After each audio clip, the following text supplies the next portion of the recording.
I forgot about that one too.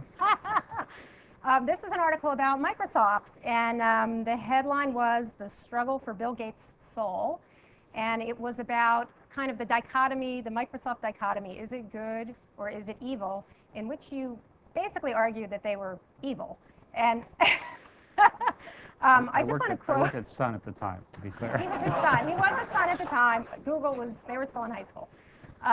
But it's interesting because reading over the piece, it's really interesting to see the echoes of today. And you may have forgotten you wrote this, but in this piece, you basically argued that Microsoft was too big, too powerful, and cramped the competition.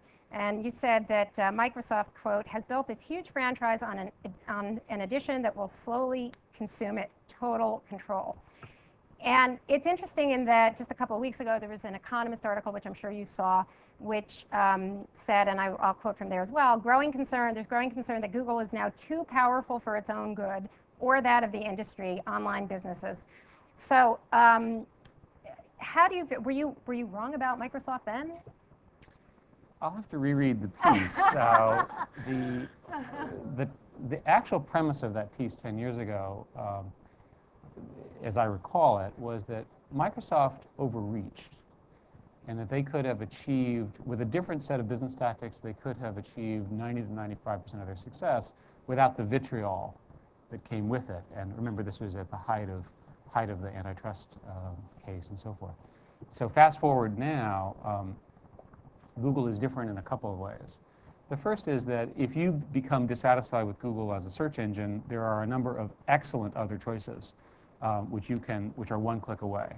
And we know this every day in every way, right? So we continually focus on this. The second point is that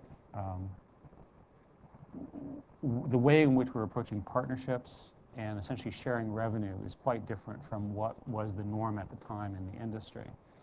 And so the combination of the two, the fact that there isn't very much of a lock-in, if you will, in the term of lingo of the time, and then the development of these new partnerships is, I think, fundamentally, it's a strong answer to your question.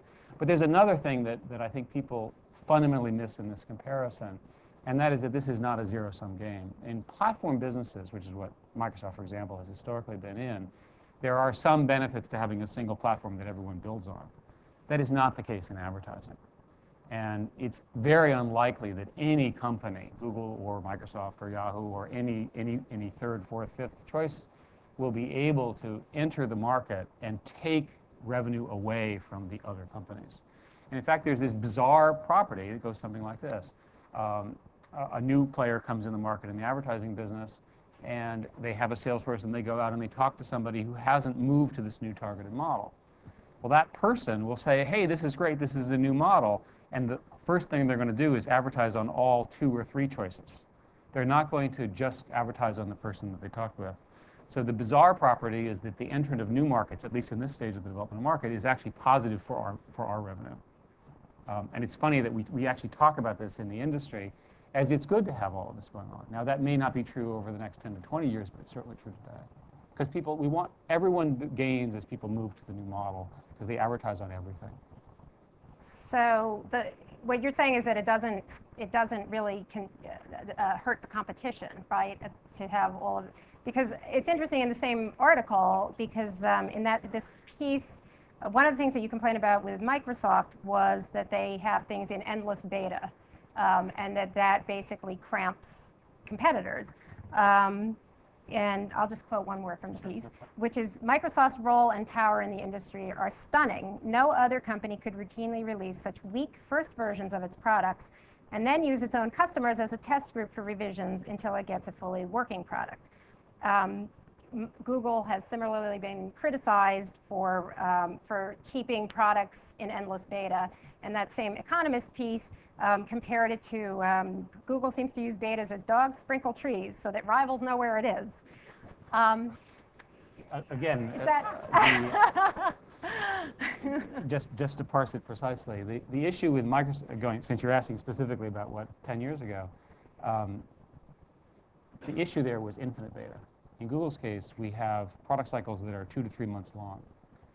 And the whole notion here of moving this stuff quickly is the center to leadership.